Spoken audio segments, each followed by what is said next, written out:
हमारे गुरुदेव के आश्रम में कोई झूठ बोलने वाला, क्रूर, शठ अथवा पापाचारी मनुष्य जीवित ही नहीं रह सकता। उनके पास धर्म की आराधना करने के लिए कई देवता, यक्ष, नाग और पक्षी रहते हैं और महर्षि से आध्यात्मिक मार्गदर्शन पाते हैं। भैया, ऐसी महान आत्मा के दर्शन तो कई जन्मों के पुण्य से ही मिलते होंगे। अवश्य, तुमने सत्य कहा लक्ष्मण।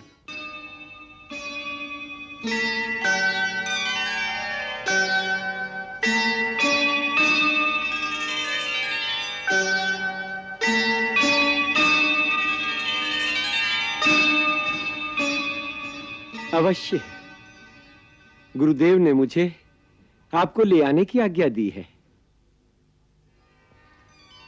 चलिए, आपकी कृपा से मुझे भी गुरु चरणों के दर्शन फिर से प्राप्त हो जाएंगे। चलें?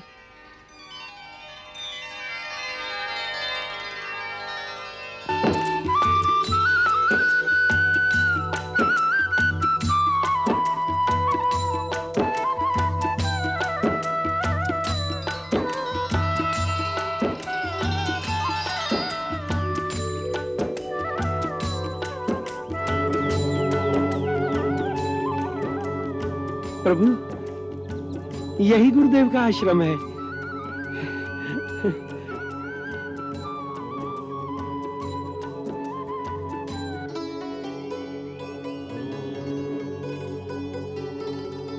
भैया, वो देखिए, ये कैसा प्रकाश है? हाँ, ये आभा कैसी? सीते, ये महर्षि अगस्त्य का आध्यात्मिक तेजपुंज है। हर प्राणी की आध्यात्मिक उन्नति और शक्ति के अनुसार ही उसके शरीर के चारों ओर एक तेजपुंज, एक प्रकाश का क्षेत्र रहता है। जितनी शक्ति अधिक होगी, प्रकाश का क्षेत्र भी उतना ही बड़ा होगा। महर्षि अगस्त्य अपने पराक्रम और अपनी शक्ति में अपने आराध्य और गुरु भगवान शिव के ही समान है। एक बार देवताओं के कार्य में सहायता के लिए महर्षि अगस्त्य ने पृथ्वी के 7 समुद्र अपनी अंजुलि में भरकर पी लिए थे। भगवान अगस्त्य सारे दानव समुद्र में छिपे हुए हैं, जहां से वो जब चाहें निकलकर देवलोक पर आक्रमण करते रहेंगे। जब तक उनका संहार नहीं किया जाएगा, देवलोक सुरक्षित नहीं रह सकता। यदि आप थोड़ी देर के लिए समुद्र का पानी हटा सकें, तो हम उन दानवों का अवश्य ही नाश कर देंगे। आप ही ऐसा करने में समर्थ हैं। हम आपकी शरण में आए हैं, हमारी सहायता कीजिए प्रभु। तथास्तु।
एक बार पर्वत श्रेष्ठ विंध्याचल जब अपने अहम में सूर्य का मार्ग रोकने के लिए बढ़ा,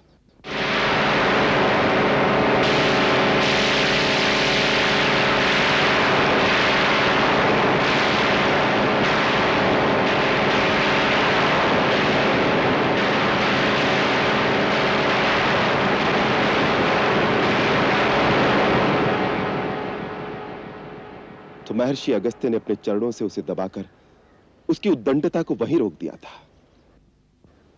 तभी से वो निरंतर उनके आदेश का पालन कर रहा है। इसी कारण उन्हें अगस्त्य कहते हैं।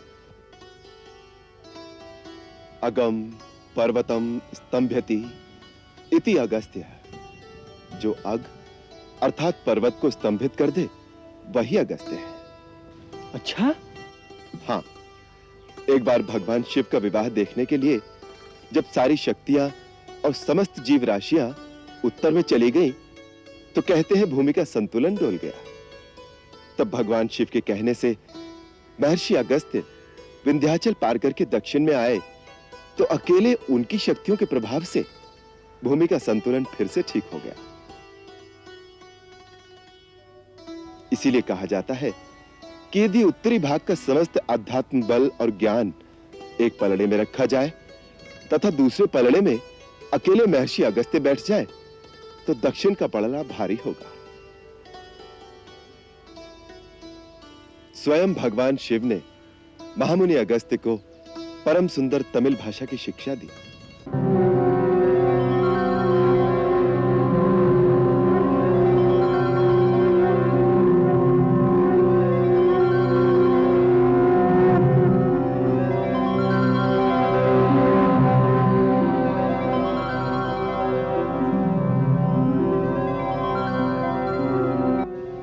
महामुनि अगस्त्य ने अपनी मेधा शक्ति के प्रयोग से तमिल को व्याकरणबद्ध करके संसार की श्रेष्ठ भाषा बना दिया। इस संसार को उनकी उत्तम देन तमिल भाषा है, जिसमें उन्होंने समस्त ज्ञान समो दिया। इसी प्रकार ये भगवान अगस्त्य ही ब्रह्मलोक से कावेरी नदी को कमंडलू में भरकर ले आए थे, जो आज समस्त प्राणियों के उद्धार के लिए गंगा समान ही बह रही है। हे प्रभु, भगवान शिव ने मुझे इस देश में भेजा है। वहां हमें गंगा और यमुना जैसी महान और पवित्र नदी की आवश्यकता है।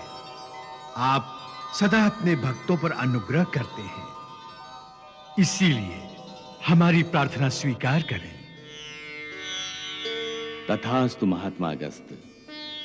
लोक कल्याण के निमित्त तुमने जो प्रार्थना की है उसे हम स्वीकार करते हैं। परम पवित्र और तीनों लोकों का कल्याण करने वाली कावेरी हम तुम्हें प्रदान करते हैं।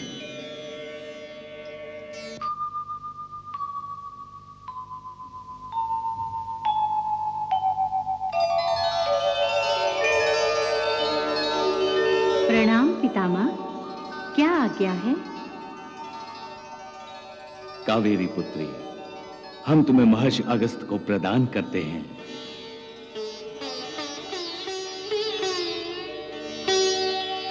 अपने उत्तम जल से दक्षिण को पवित्र और समृद्ध बनाओ। जहां जहां होकर तुम्हारी निर्मल जलधारा बहेगी, वो प्रदेश तीनों काल में सदा हरा भरा और समृद्ध बना रहेगा। यह हमारा आशीर्वाद है। माते, आप मेरे कमंडल में विराजमान हो जाइए, जिस समय आपको धरती पे ले जा सकूं।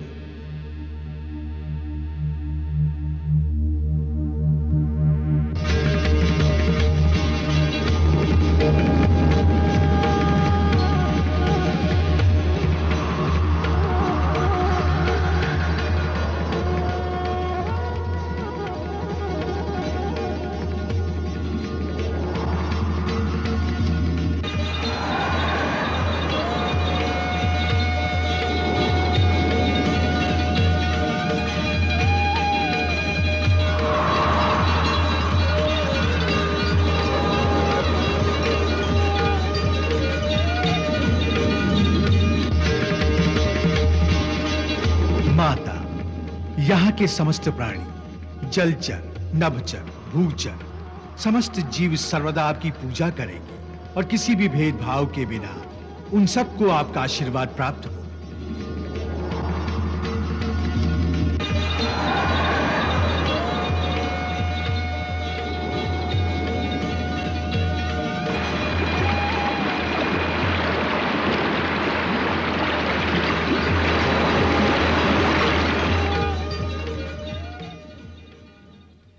हमारे गुरुदेव के आश्रम में कोई झूठ बोलने वाला, क्रूर, शठ अथवा पापाचारी मनुष्य जीवित ही नहीं रह सकता।